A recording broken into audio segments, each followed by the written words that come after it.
오늘 우리가 함께 볼 말씀은 사무엘하 23장이 되겠습니다. 11절부터 17절 말씀 보도록 하겠습니다. 11절부터 읽겠습니다.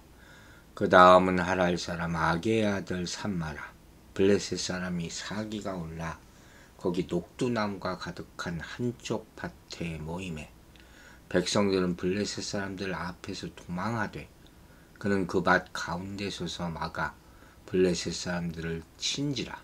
여호와께서 큰 구원을 이루시니라. 또 30두목 중 세 사람이 곡식 뺄 때 아둘람 굴에 내려가 다윗에게 나아갔는데 블레셋 사람의 한 무리가 르바임 골짜기에 진쳤더라. 그때 다윗은 산성에 있고 그때 블레셋 사람의 요새는 베들레헴에 있는지라. 다윗이 소원하여 이르되 베들레헴 성문 곁 우물물을 누가 내게 마시게 할까 하매 세 용사가 블레셋 사람의 진영을 돌파하고 지나가서 베들레헴 성문 곁 우물물을 길어가지고 다윗에게로 왔으나 다윗이 마시기를 기뻐하지 아니하고 그 우물을 여호와께 부어드리며 이르되 여호와여 내가 나를 위하여 결단코 이런 일을 하지 아니하리이다. 이는 목숨을 걸고 갔던 사람들의 피가 아니니까 하고 마시기를 즐겨하지 아니하니라. 세 용사가 이런 일을 행하였더라. 자, 이 다윗을 도와서 왕이 되도록 했던 그 용사들에 대한 이야기가 계속 나오고 있죠. 이들의 도움이 아니었으면 다윗은 벌써 죽은 목숨이었을 거예요. 물론 근본적으로 하나님의 예비하심이 이루어진 것이지만 말이에요. 오늘 본문에는 하랄 사람 아게의 아들 삼마라는 사람이 11절에서 나오고 있죠. 다윗의 3인의 용사 중 하나다. 이렇게 불림받죠. 33절에서는 30인 중 하나로 다시 소개되고 있는 그런 인물이에요.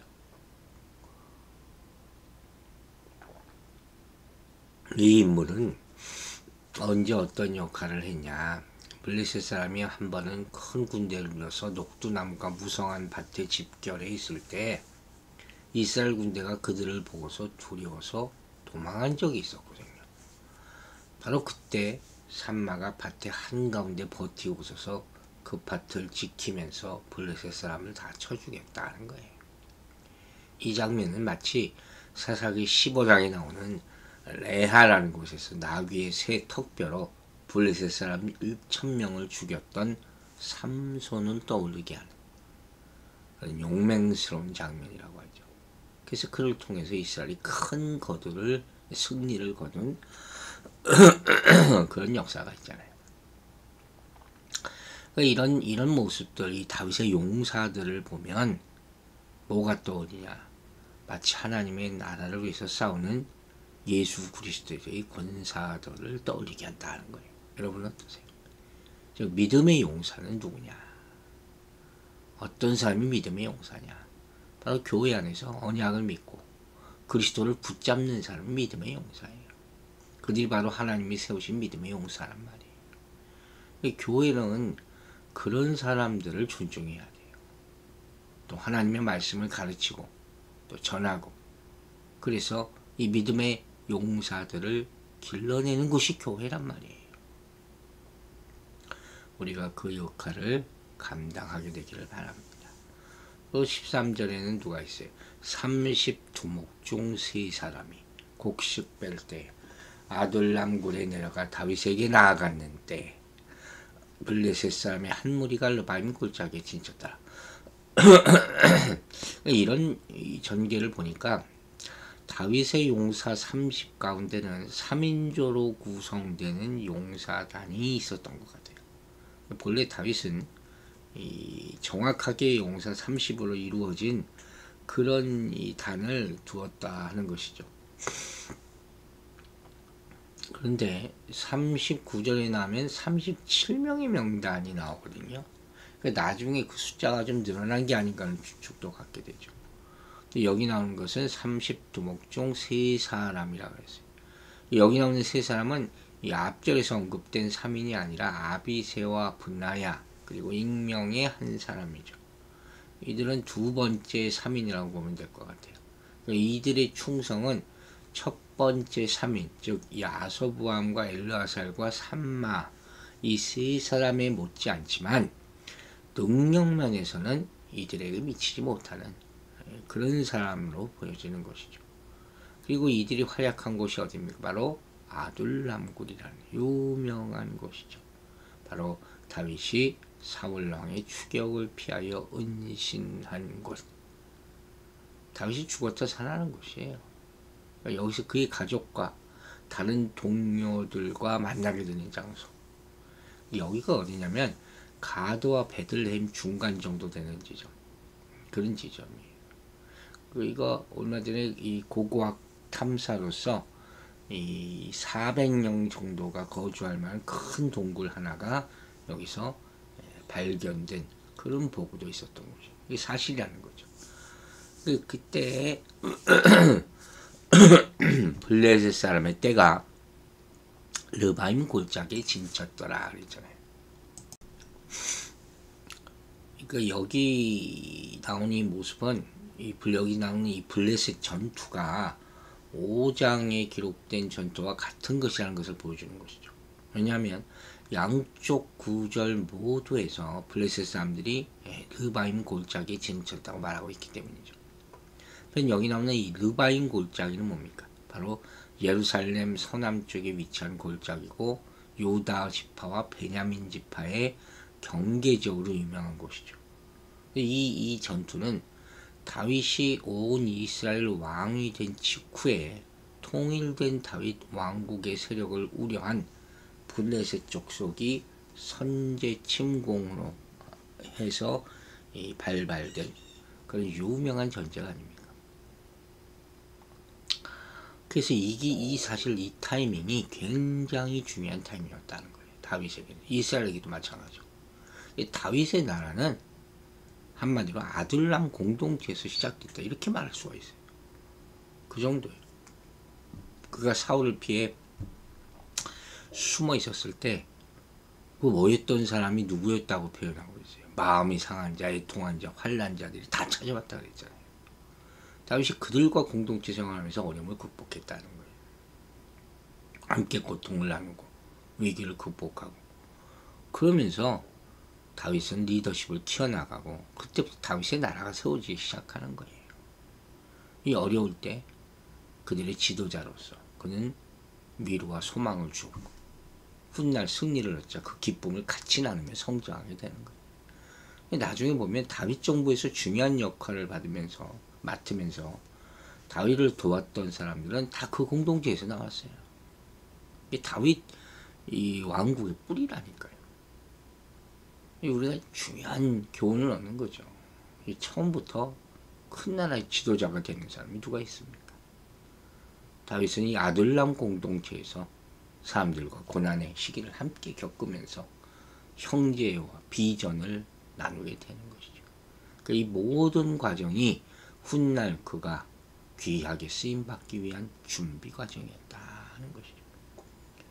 우리 인생도 그럴 때가 있어요. 그러나 그것을 바탕으로 하나님 큰 쓰임을 받는 여러분과 저가 되기를 주의 이름으로 축원합니다. 14절을 보면 그때 다윗은 산성에 있고 그때 블레셋 사람의 요새는 베들레헴에 있다. 뭐 아둘람 근처에 있던 산성을 말하겠죠. 당시는 다윗이 아직 예루살렘을 정복하기 이전 아닙니까? 그래서 천혜의 요새지라고 할 수 있는 예루살렘에 있지 못했고 대신 아둘람 근처의 산성에 피신하고 있었잖아요.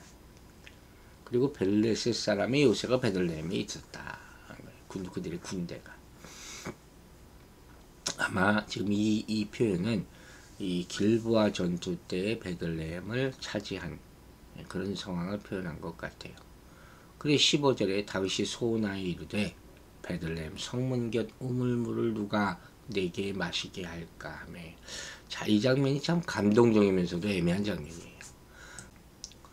먼저 다윗이 소원하여 그랬어요. 누가 나에게 물을 마시게 할고.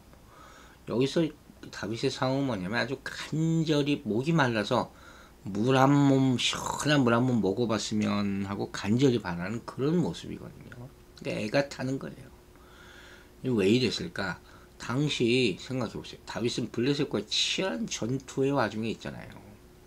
그러다가 고향 근처에 이르게 됐고, 고향에 대한 향수로 인해서 육체와 정신의 피곤으로 말미암아 완전히 지친 상태였다는 거예요.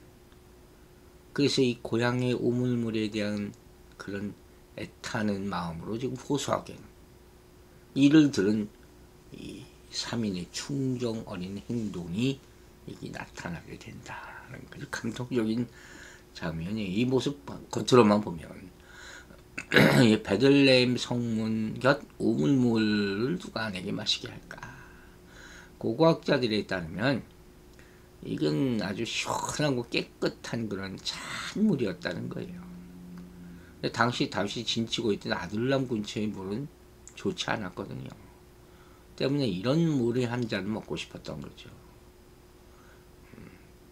그래서 이 유대 전승에 따르면 이 우물은 다윗의 우물이라는 이물로 전해 내려오게 되었다. 다윗은 또 어떤 기록이 보면 어렸을 때부터 이 우물물을 먹고 자랐다. 이런 기록들도 있네요. 16, 17절 보겠습니다. 새 용사가 블레셋 사람의 진영을 돌파하고 지나가서 베들레헴 성문 곁 우물물을 길어가지고 다윗에게 왔으나 다윗이 마시기를 기뻐하지 아니하고 그 물을 여호와께 부어드리며 이르되 여호와여 내가 나를 위하여 결단코 이런 일을 하지 아니하리이다. 이는 목숨을 걸고 갔던 사람들의 피가 아니니까 하고 마시기를 즐겨하지 아니하니라. 새 용사가 이런 일을 행하였더라. 자, 여러분 이 지금 상황이 어떤 상황인지 짐작해 가세요. 새 용사가 블레셋 사람의 진영을 돌파해서 이 물을 길러 왔다는 거예요. 지금 이 전쟁이 한창인 상황에서 어마어마한 일을 하는 거예요. 이 영맹과 이 목숨을 건 충정을 여기서 보는 거예요. 왕이 물 한 잔 먹고 싶다 이 말을 듣고 직접 달라고 명령한 것도 아니었어요. 그런데 다윗이 이 물을 받아가지고 먹지 않고 여호와께 전제물로 드렸다는 거예요. 왜 그랬을까요? 바로 이 물이 용사들이 피와 맞바꾼 것과 다름없다. 다윗은 이렇게 여기고 감격했다는 것이죠. 그래서 이걸 내가 어떻게 마시냐? 하나님께 먼저 드리겠다. 지금 상황이 이렇게 된 거예요. 그 순간 이 군사들이 자신의 이 정말 내뱉은 말 한마디 듣고 그 와중에 적진을 뚫고 우물물을 가지고 온 것을 보고 자신의 경솔함을 깨달았던 거죠. 그들의 생명의 대가인 물을 피로 간주한 거죠. 그래서 율법에 따라 한 방울도 축내지 않고 하나님께 헌납했다. 이 레위기 17장에 따른 거예요. 이것도. 이게 당시 다윗의 신앙은 사실 굉장히 우리가 이거 상상이나 하겠어요. 그냥 홀딱 받아먹고 말이죠. 마치 야곱이 베델에서 돌기둥을 세우고 그 위에 전제물을 부은 사실이 창세기 35장에 나오잖아요. 그걸 떠오르게 하는 위대한 사건이죠. 이 같은 행동은 우리에게 어떤 교훈을 주느냐. 인간의 생명이 결코 헛되게 허비돼서는 안 된다 하는 것을 먼저 떠오르게 하는 거예요. 왕이 그것을 알고 있다는 거죠. 또 모든 희생은 생명의 주이신 하나님께 드려져야 된다. 이 물이 물 한 잔이 피니까 피. 그것도 깨닫게 하고 또 어떠한 생명이라도 인간의 사악한 욕구 충족에 희생돼서는 안 된다. 비록 왕이 원하는 것일지라도 그 신하가 아무리 충성된 일을 했다 할지라도 이런 쌍방간의 교훈을 주는 것이죠. 하나님은 이런 생명과 이런 인격을 존중히 여길 줄 아는 자의 생명과 인격을 보호하신다. 이걸 깨달으라 하는 그런 정말 감동적인 장면이에요. 근데 결국 이렇게 다윗이 한 이유는 피를 먹지 말라는 율법의 조항을 다윗이 기억했기 때문에 할 수 있다는 거죠. 하나님의 말씀은 기억해요. 생명이 경각에 달했을 때 하나님의 말씀이 기억하면 그 생명이 살릴 수 있다는 것이죠. 이 사건이야말로 다윗이 당시 어떤 리더십을 가졌는지를 보여주는 장면이죠. 다윗은 그를 따르는 사람들의 자발적인 충성을 끌어낼 수 있는 목숨을 걸고 물 한 잔을 갖다 주는 그런 뛰어난 지도자였다는 것이죠. 자, 여기서부터 우리는 어떤 교훈을 얻어야 되겠습니까? 우리의 모습, 우리 성도는 바로 교회의 머리 되시는 예수 그리스도께 충성해야 한다는 거죠. 여기서 목숨을 건다는 것은 그 과정에 어려움이 있고 치명적인 손해를 받더라도 기꺼이 모든 것을 감수하고 이겨내는 것을 의미하지 않겠습니까? 성도의 충성은 이와 같이 믿음 안에서 모든 것을 거는 것이 여러분 할 수 있겠습니까? 성도는 주님을 기쁘시게 하는 삶을 살아야 하는 것이 소극적인 태도에서 항상 있는 것이 아니라 벗어나서 주님을 위해서 어떻게 살아야 할지를 적극적으로 고민해야 되는 거예요.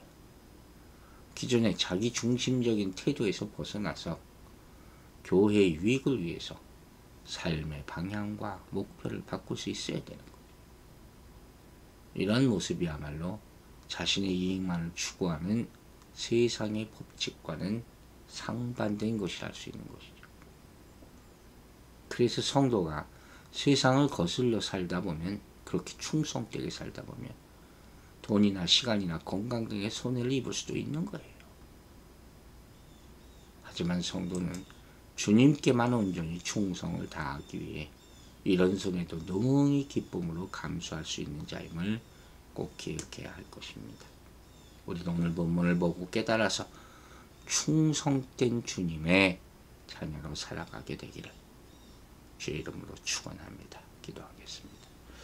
아버지 하나님 감사합니다. 오늘 아침에 주신 말씀을 통해서 다윗을 도운 이 세 용사처럼 살도록 또 다윗과 같이 자발적인 충성을 받는 리더들이 되기를 간절히 원합니다. 우리에게 그러한 믿음을 주시고 그 말씀을 알았기 때문에 행하는 것을 우리도 깨달아 하나님의 이 선한 말씀들을 꼭 지키고 따르도록 도와주시옵소서. 그리하여 우리 교회가 정말 장차 큰 일을 감당할 수 있도록 축복하여 주시고 성도들 한 사람 한 사람이 하나님의 말씀으로 무장되는 용사가 될 수 있도록 만들어 주시옵소서. 오늘도 연약한 자들을 돌봐주시고 힘주시고 깨어나게 하여 주시며 그들의 병상과 또 연약하고 힘들어하는 그런 상황과 자리에 찾아가셔서 주의 말씀으로 기름 부어 주시기를 간절히 바라오니 그로 말미암아 주님 영광 받아 주시옵소서. 감사드리며 예수 그리스도의 이름으로 기도했습니다. 아멘.